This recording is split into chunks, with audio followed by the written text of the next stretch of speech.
ચાલો સરસ મજાનું ફૂલ બનાવી દો. અદબ. આજે કઈ વાર્તા કરશું? હા. કબૂતરનું એક ટોળું ઉડતું ઉડતું જતું હતું. કોનું ટોળું હતું?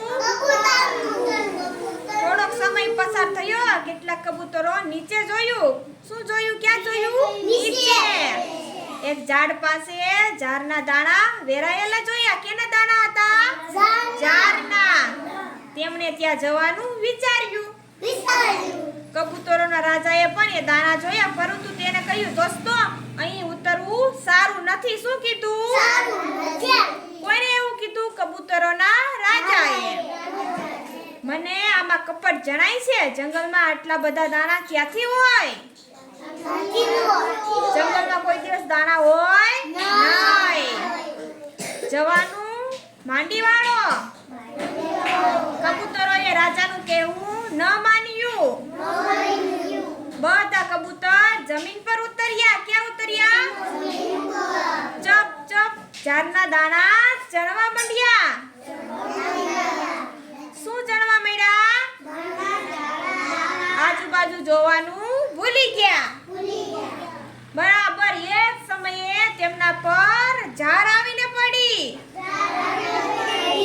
બધા કબૂતર ઝાડમાં ફસાઈ ગયા. કેમાં ફસાઈ ગયા? ઝાડમાં.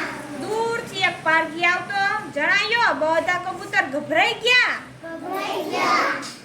કબૂતરોનો રાજા બુદ્ધિશાળી હતો. કેવો હતો? કોણ બુદ્ધિશાળી હતું? રાજા. ધીરજ કરી બધા કબૂતરોને કહ્યું, ગભરાશો નહીં, હિંમત રાખો. શું કીધું? સંભળથી કામ કરવા પડે. હું કહું તે તરત જ એક સાથે ઉડવાનું. રાજાના કહેવા મુજબ બધા કબૂતર એક સાથે ઉડ્યા અને ઝાડ પર એમની સાથે ઉડવા લાગી. તેઓ દૂર દૂર ઉડ્યા. એક પહાડ પર પહોંચ્યા. એ વખતે રાજાએ કહ્યું, હવે તમે બધા અહીં પહાડ પર ઉતરો. ક્યાં ઉતરવાનું કીધું? ત્યાં મારો મિત્ર ઉંદર રહે છે. કોણ રહે છે? ઉંદર. તે આપણને જરૂર મદદ કરશે. બધા કબૂતર ઝાડ સાથે પહાડ પર ઉતર્યા. રાજાએ તેના મિત્ર ઉંદરને બોલાવ્યો. કોને બોલાવ્યો? ઉંદરને. વાસુભાઈ કોને બોલાવ્યો? ઉંદર તેના મોટા કુટુંબ સાથે દોડી આવ્યો. એ બધા ઉંદરોએ ઝટાપટ ઝાડ કાપી નાખી. બધા કબૂતર ઝાડમાંથી છૂટ્યા અને તેમણે ઉંદરોનો આભાર માન્યો. આપણી કોઈ મદદ કરે તો આપણે એનો આભાર માનવો જોઈએ ને. થેન્ક યુ, આભાર, શુક્રિયા, ધન્યવાદ એવું બધું કેવું પડે ને. વાર્તા અહીંયા